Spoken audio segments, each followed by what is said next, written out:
Senator Bill Hagerty is going to be joining us coming up at 7:05 here on Nashville's Morning News. We'll do a deep dive into what is going on with Israel and Hamas, and have we finally found some sort of a solution? If Donald Trump has managed to pull this off, and Joan, I love the tact that the president is taking, which is basically, all right, Hamas,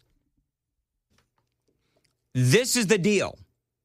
You better take this, or Israel's going to do what Israel's going to do. Yeah, I do. I love that tact. Yeah. Because it's like we've been jerking around with this thing for how long now? I mean, obviously, it's been decades. But, you know, really, since Donald Trump got back into office, it's been like 8 months. Now, here's my question. And I've got some audio and all this kind of stuff. But, all right, so let's just say they come to some sort of an agreement. How do we know that Hamas is actually going to fulfill the agreement of giving up arms and destroying the tunnels and doing all of the things that Donald Trump is asking Hamas to do? Because, clearly you can't trust Hamas, but Hamas is in a tough situation because Iran, of course, they've been decimated. So Hamas has sort of been, somewhat left rudderless in this whole thing. And let's be honest, Israel has been kicking the living crap out of Gaza. So I don't know if Hamas feels like they have much of a choice here, but they are saying that we'll take a look at this. Benjamin Netanyahu and Donald Trump had a big press conference yesterday. This is part of it. This is President Trump talking about what he believes will be the end to the war between Hamas and Israel. Hamas's proposal calls for the release of all remaining hostages immediately, but in no case more than 72 hours. So the hostages are coming back. Yeah, obviously that is a great thing. Hostages coming home. He went on to say, President Trump going on to say that he also wants the bodies of those hostages killed by Hamas. He wants them brought home as well. I think there's still about 20 or so hostages that are still being held. And I think that, can I just say that, and this is what really angers me, there's no genocide that is going on in Gaza. That's number one. Number two, Hamas could end this today if they gave back the hostages. 48 men and women. 48. Thank you. 48 men and women. Do we know how many Americans, if any? There must be at least one or two Americans that are still being held. Maybe not. But we've got 48 men and women that are being held. And Hamas could end this today if they gave back the hostages and put down their arms and came to a true negotiation, a sincere negotiation. By the way, Donald Trump also mentioning that Middle Eastern countries are all in on trying to get this deal done. You know what it is? It's like a lot of the groundwork has already been done with a lot of these other nations. You've got Egypt, Jordan, Qatar, Saudi Arabia, the United Arab Emirates, Turkey, Indonesia, and Pakistan, all hailing the agreement's sincere efforts in the wake of their own talks with Donald Trump last week. They say the reaction was global and swift. 8 key Arab and Muslim nations, I just mentioned them, are excited about this. Washington's European allies promptly voicing support as well, with the leaders of France, UK, Germany, and Italy sharing strong expressions of support for the plan as well. And European Union chief Antonio Costa urging all parties to, quote, seize this moment and give peace a genuine chance. Here's more from Donald Trump. And it means the immediate end to the war itself, not just Gaza. It's the war itself. Under the plan, Arab and Muslim countries have committed, and in writing in many cases, but I actually would take their word for it. The people I mentioned, I'd take their word for it, to demilitarize Gaza, and that's quickly. Decommission the military capabilities of Hamas and all other terror organizations. Do that immediately. And we're relying on the countries that I named and others to deal with Hamas. Mm-hmm. And I'm hearing that Hamas wants to get this done too. Well, again, Hamas is, I believe, and maybe people might disagree with me, but I think that Hamas is, I don't think they're doing well. I think that here's the other thing to think about. I believe that if Israel really wanted to, they could destroy Hamas like that if they didn't care about the collateral damage. But Israel has been trying to keep these civilian casualties to a minimum.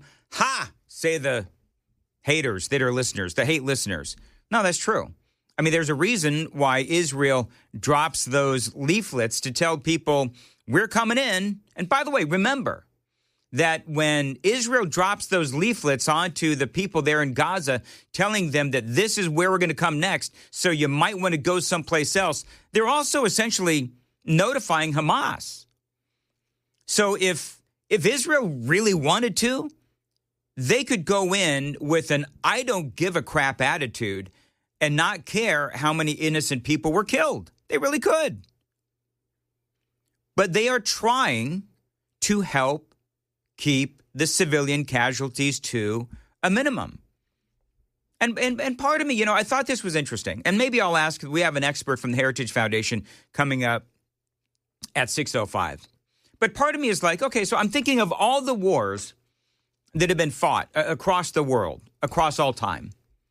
When has there ever been a war where the war was actively happening and one side had to make sure that their enemy, the people within that country or whatever, that land, is fed and treated nicely? Somebody tell me where that has ever happened in war. And maybe it has happened.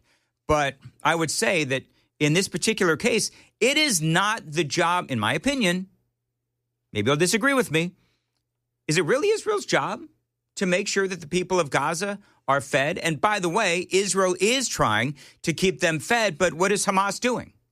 Hamas is taking the food and swiping the food and basically selling it to the highest bidder within Hamas, within Gaza. And they certainly didn't have to. And if people don't know this, 2008, they performed life-saving brain surgery on Yahya Sinwar, the Hamas leader in Gaza, when he was an Israeli prisoner, and then they returned him safely home. There you go. Didn't know that. Thank you, Sam. Yeah, they've been playing nice for years. And to your point, they could absolutely turn what's left into a parking lot and build a strip mall. If they really wanted to, they could. And, if they wanted to decimate the earth itself, they've got the nuclear capabilities. Of course. That's the whole point. And that's why I love at the end of this soundbite, you're going to hear Donald Trump say, you know what? If Hamas doesn't accept this, then Israel, Benjamin Netanyahu, you can do what you got to do. Donald Trump saying that the other nations in the Middle East will have to deal with Hamas one way or another. The plan calls for a ceasefire, release of hostages by Hamas within 72 hours, disarmament of Hamas, and gradual Israel withdrawal from Gaza, followed by a post-war transitional authority headed by Donald Trump himself. That's right. So they've come up with this authority, this organization, this group that will sort of lead the post-war transition. Now, Trump hasn't said anything about making Gaza into some sort of a resort. I don't think he said anything about that yesterday.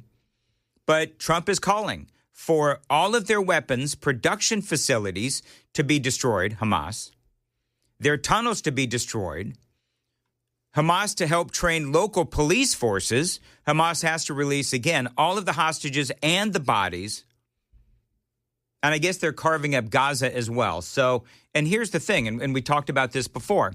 All right, so Hamas is saying we're going to take a sincere look at this, and we'll see what we think about all of this. I think that they're going to have a lot of pressure from a lot of different places to a lot of different countries to accept this deal. And by the way, Iran can no longer help Hamas. Because remember, Hamas is sort of a surrogate, if you will, of Iran. And so you've got Iran, who has been paying for Hamas to go after and terrorize Israel and attack Israel.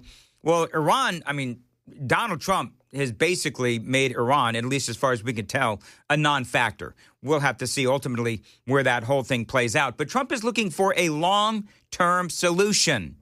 Joan, anything going on in traffic? Let's see. No. All right, good. There's your traffic. So here's more from Donald Trump. And that's a good thing.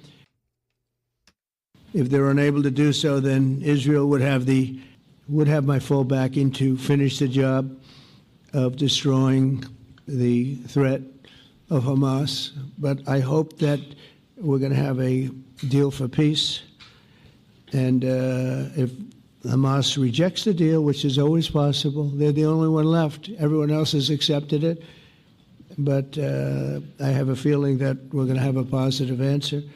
But if not, as you know, Bibi, you'd have our full backing to do what you would have to do. So basically, Trump is saying, and we wouldn't take part in whatever, because I think that, I don't know, you think Netanyahu is just itching to take the gloves off? And you might say the gloves are off already, but I think that you've got Benjamin Netanyahu, and he is ready to go. He is probably, I think that Netanyahu is looking at Hamas right now, and he's saying, go ahead, make my day, to Hamas. Trump saying that he and Sir Tony Blair, believe it or not, would work alongside him on a board to oversee the process if Hamas does accept his 20-point peace plan. So we'll have to see if Hamas actually decides to take Donald Trump up on his offer.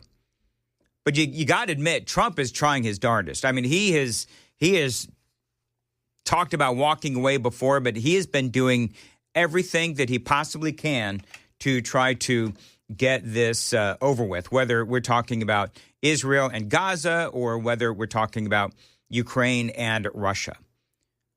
You know, I was trying to figure out which do you think is more important for Trump to solve, Ukraine and Russia or Israel and Hamas? Which do you think? What do you think, Sam? Which do you think is more important to Trump? Israel and Hamas. Because that has such history to it. That is so historical. It's got in nature. History. Even you can obviously debate Ukraine and Russia happening if he was elected consecutively. Right. I don't think that happens. I think regardless, Iran funding Hamas to do something dastardly to Israel happens regardless of who's in office in America. Now, here's my question. Can you trust Hamas and can you trust Iran? Absolutely not. No. So that's the thing. And the Quran permits lying when it comes to holy war. Oh, it sure does, doesn't it? We've talked about that. All right. So this is President Trump talking about the Board of Peace. And this was the president, again, yesterday in this press conference. And he's talking about how he's very busy. But if we can find peace in the Middle East between Israel and Hamas, then there does need to be some sort of an oversight committee. This is Donald Trump. To ensure the success of this effort, my plan calls for the creation of a new international oversight body, the Board of Peace, we call it, the Board of Peace, sort of a beautiful name, the Board of Peace, which will be headed, not at my request, believe me, I'm very busy, but we have to make sure this works. The leaders of the Arab world and Israel and everybody involved asked me to do this, so it would be headed by a gentleman known as President Donald J. Trump of the United States. That's what He's got to laugh at that. The way that he phrases things, a gentleman by the name of Donald J. Trump, President of the United States. Okay, we got it, Trump. What I want is some extra work to do, but it's so important that I'm willing to do it. And we'll do it right, and we're going to put leaders from other countries on and leaders that are very distinguished leaders. Mm-hmm. And we'll have a board, and one of the people that wants to be on the board is the UK former Prime Minister, Tony Blair. Good man. Ensure. So there you go. So we'll have to see what happens in between Israel and Gaza. I don't know. What do you think, Joan? Scale of 1 to 10, 10 being it's going to work, 1 being this is going to be a train wreck. What do you think? You think this is actually going to work? I do. I think that the world, because Qatar is now signed on to it. Yep. Many countries have. Egypt has also been Egypt, part Jordan. of the proposal to. It was Egypt and Qatar, a couple of their leaders that presented this to Hamas in an effort to say, "Yo, accept it now." So I just feel like there's a different tone about this one. That's what I meant when I signed on. I said I think that that the world is at a different place now with Hamas. Yeah. Where it's like, okay, it's time. We're kind of done with this. And you can sit here, in my opinion, you can sit here and you can scream genocide all you want, but the reality is the ball is in your court. Put down your arms and give back the hostages, and we're done. And Israel will leave Gaza, and then they'll figure out all the land distribution and all that kind of stuff at some point in the post-pullout process, if you will. So anyway, we'll see what happens. It's a big day. Also, all the generals and the admirals are headed to Washington, D.C. They're all there by now, obviously.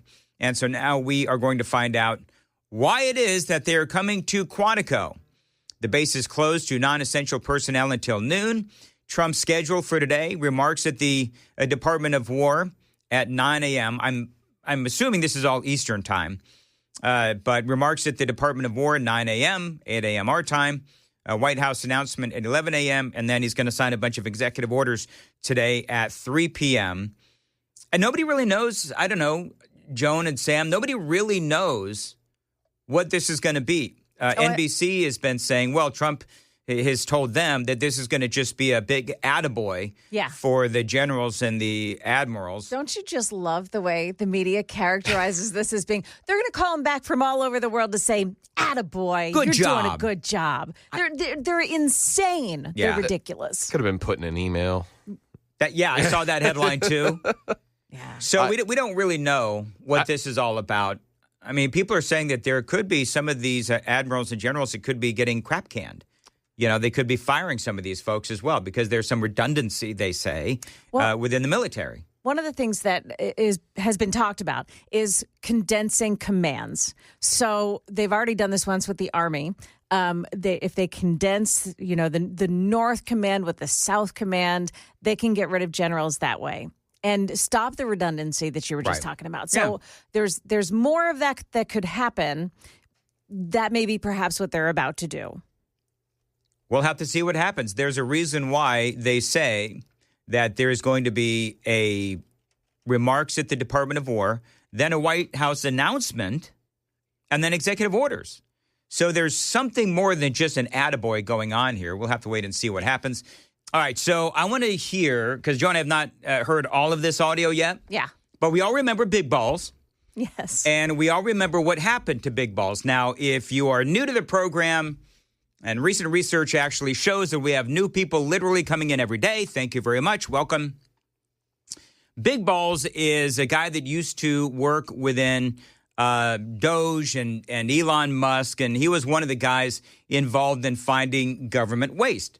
And so he was unfortunately attacked by a bunch of, underage bad kids in Washington, D.C., where they're trying to carjack he and his date. 19 years old, this kid is, Big Balls, Edward. And he ended up in the hospital because he got roundly beaten by this group of this young gang of kids.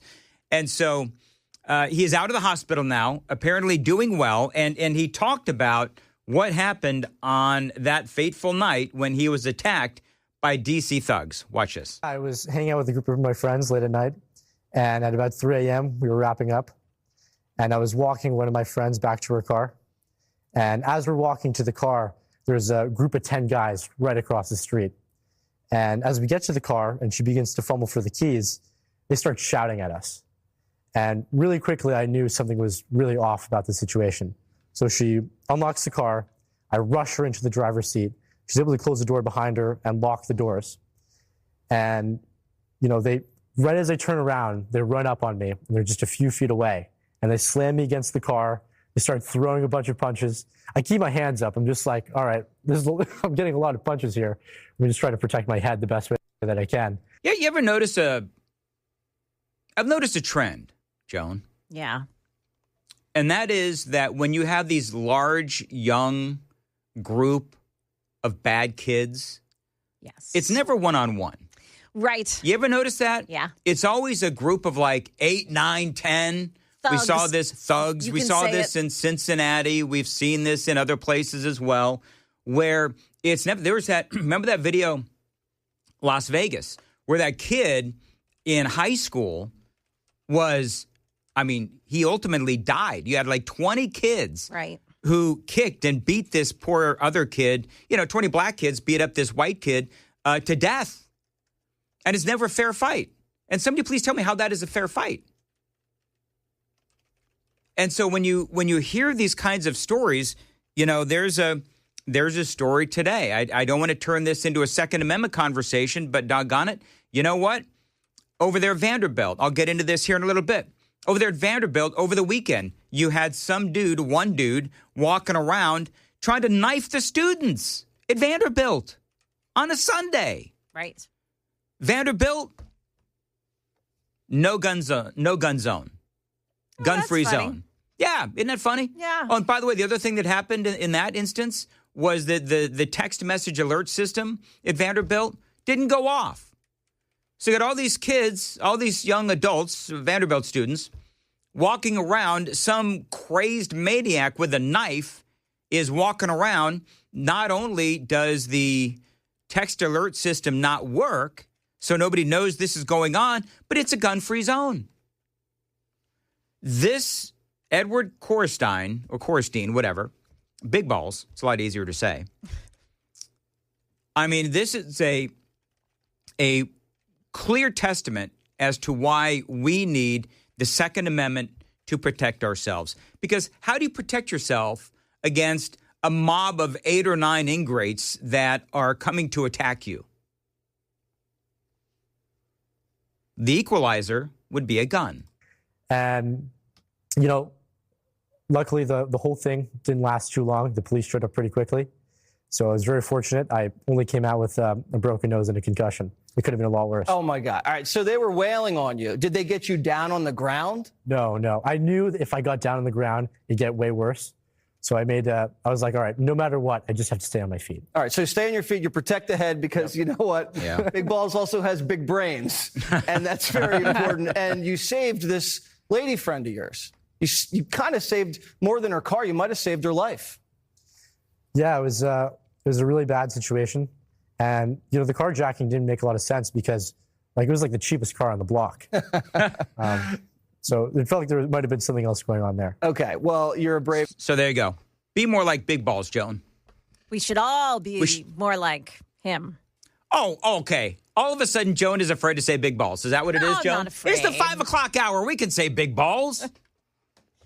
Joan's not going to say it, Sam. He's got a name. His mama gave him a name. I'll use the name his mama gave him. Yeah, but he chose the internet handled Big Balls. Are we on the internet? We are not. Technically, we're on the internet. All right, that's enough out of you, Sam. Sam. Well we're on done, We're on Sam. a lot of the internet, if we're being honest. Guy, we got more people on the internet listening and watching than on the radio, be honest with you. Let's see here. He also talked about, and I love this part.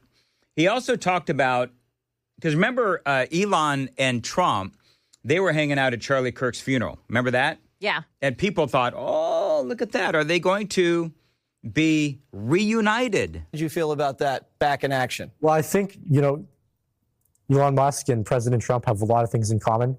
And I think they both really want to help society. I think they're both great individuals.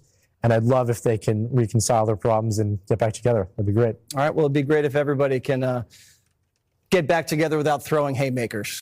It would be interesting. Like, how do you? I mean, Elon literally said that Donald Trump was involved in Epstein, intimated that he was involved in Epstein more than he was. I mean, that was the haymaker that Jesse Waters is throwing down. I think what happened with Elon, I think what happened is that he got himself on, what is it, ketamine? Is that what they say he's on? Yeah. I think he was on ketamine, and he had his phone, and he tweeted out what he tweeted out or posted about Trump being involved in the Epstein files and all that kind of stuff. And then have a nice day, Donald. Remember that whole thing? And I think he it's like you go off on I wouldn't know this personally, but you go off on a bender and then you wake up and it's like, oh my God, what did I do? I think that's what happened with Elon. And so, because you'll notice immediately he kind of started backpedaling and all that. I think it was, I'm still going to go with a media smokescreen to get people to stop vandalizing Teslas because they thought he was a Nazi fascist. And is that where you're going? I mean, because if we're taking the files as a whole, yeah, he's in there. He's in the flight logs because of the plane stuff, because they shared planes. Well, everybody knows that. Yeah, you know what I mean? But he did it to kind of stir the pot and to get people to go, oh, well, Elon was in the White House, so he must have insider information, and maybe we'll stop keying and firebombing Tesla dealerships. All right, coming in now. You have sent me. I want to play one piece of audio. Oh, golly gee willikers. So we all know what's going on with the government shutdown, right? So it might shut down. I want to play a piece of audio. I've got all kinds of audio of Republicans and Democrats fighting. But I want to actually play this piece of audio first. This is, I had to do a lot of editing on this, and I don't know if I'm even going to be able to do it. Hold on one sec. This is an angry woman. Here we go. This is an angry woman. Are we on? All right. Is that on the screen?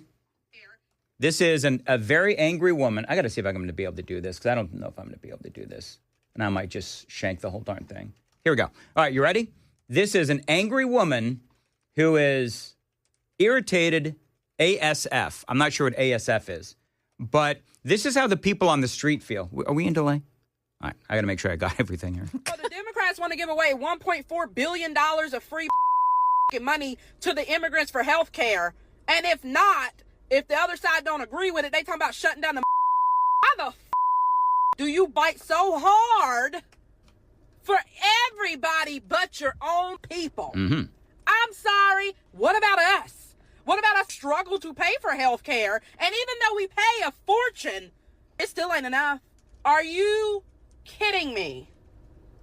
So she is angry because, and this is like real raw emotion, and I can actually relate to this.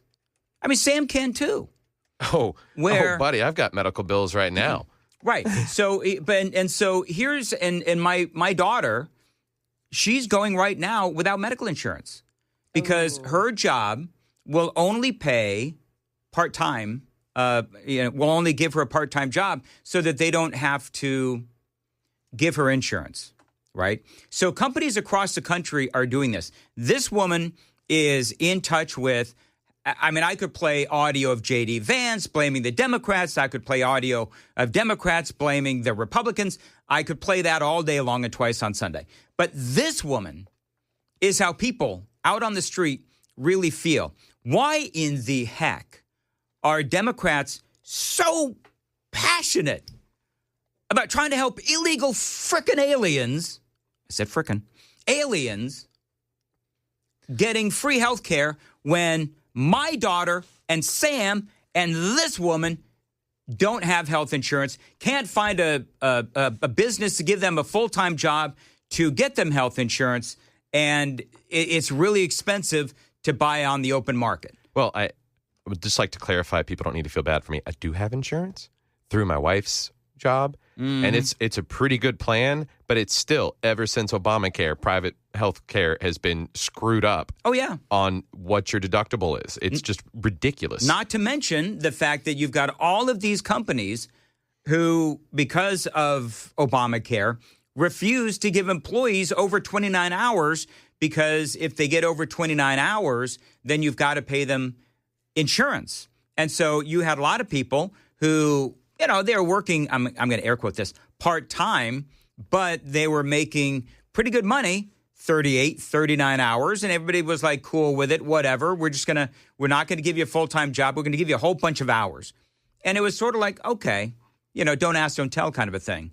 Obama, that whole thing goes into motion, and then all of a sudden you've got to cut all your part-timers down to under 29 hours. Otherwise, you've got to give them health. You've got to give them health care.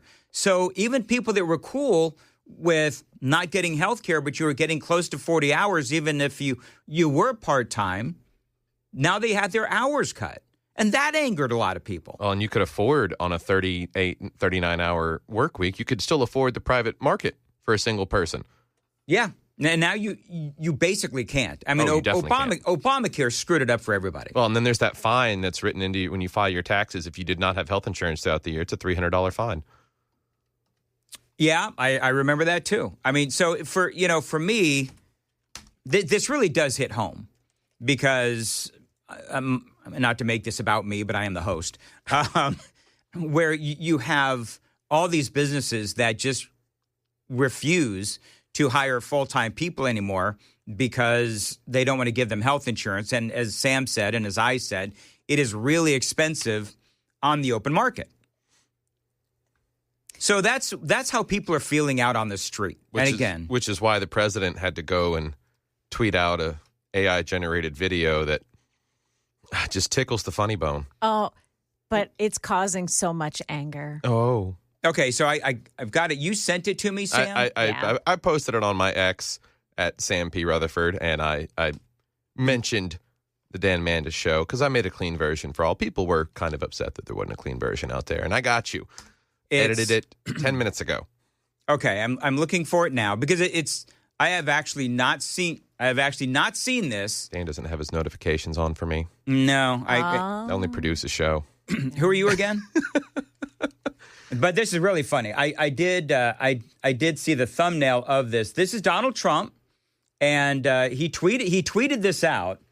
And if you're listening on the radio, you've got Chuck Schumer and you've got Hakeem Jeffries. And realize the whole argument is because you've got Democrats that want to keep medical benefits for illegal aliens. You've got Chuck Schumer there and also Hakeem Jeffries. Hakeem is in I don't know what you call that, a mustache with the twirly things, and also a sombrero. And this is clean, right? Okay, here we go. Look, guys, there's no way to sugarcoat it. Nobody likes Democrats anymore. We have no voters left because of all of our woke trans bull. Not even black people want to vote for us anymore. Even Latinos hate us. So we need new voters. And if we give all these illegal aliens free health care, we might be able to get them on our side so they can vote for us. They can't even speak English, so they won't realize we're just a bunch of woke pieces of shit, at least for a while until they learn English and they realize they hate us too. Okay, that's good. So that's good. Hakeem Jeffries, of course, said, if you want to be a bigot, you can be of course, whatever. Because of the Mexican music in the background. Did the sombrero, whatever that is. Yeah, that could have done it too. Whatever. Which just reminds me of an influencer video of a white guy wearing a sombrero and a poncho and walking around to Hispanic folks and asking if they're, are you offended by this? And like, no, we love it. Celebrate our culture. Oh, yeah. Yeah, that's one of those things where it's like, look, and I don't know what that mustache, it's like, what do you call that mustache? For people of a certain... curly handlebar? For people of a certain age, it's a Raleigh Fingers mustache. Now, do you know who Raleigh Fingers is? I know Joan knows who Raleigh Fingers is. No. Yeah, I was about to say. Really? That sounds like something from the 30s or 40s. That sounds like a baseball player, is it? I hate you both. Raleigh Fingers up to the mound here. Raleigh Fingers was a great pitcher for the Oakland Athletics, among others. Sounds like a baseball player name. Joan, this was in the 70s and 80s. Quit age-shaming me. I believe that you're older than me, woman. Well, I didn't get an interest in baseball until I married my husband. Okay, so. Look up Raleigh Fingers. Okay. You'll see the handlebar mustache that I'm talking about. It is jet black, so that it looks like a handlebar mustache that perhaps a Hispanic person would wear. Whatever. I'm done with you too. Yeah, but you're stuck with us. Dan, you're so old. I don't know. Is Raleigh Fingers your favorite player from the 1890s, Dan? Wow. Is that what it is? When Major League Baseball started. All right, moving right along. 5:53. By the way, going to do a deep dive with the Heritage Foundation into Trump's 20-point plan to end the war between Hamas and Israel. That is straight ahead after the news at 6 with Joan Jones. Joan, what do we got coming up? It almost looks like a porn stash, just saying. You know what? Okay, fair enough. It looks like a porn stash, that too. Although, I don't know. Do you find a handlebar mustache like that? Is that? I mean, even if I was attracted to dudes, I wouldn't see that. Whatever. I don't find that all that attractive. Sam, would you find that attractive, even if you were into dudes? No. Okay. Now that we've got that, it's going to poke something.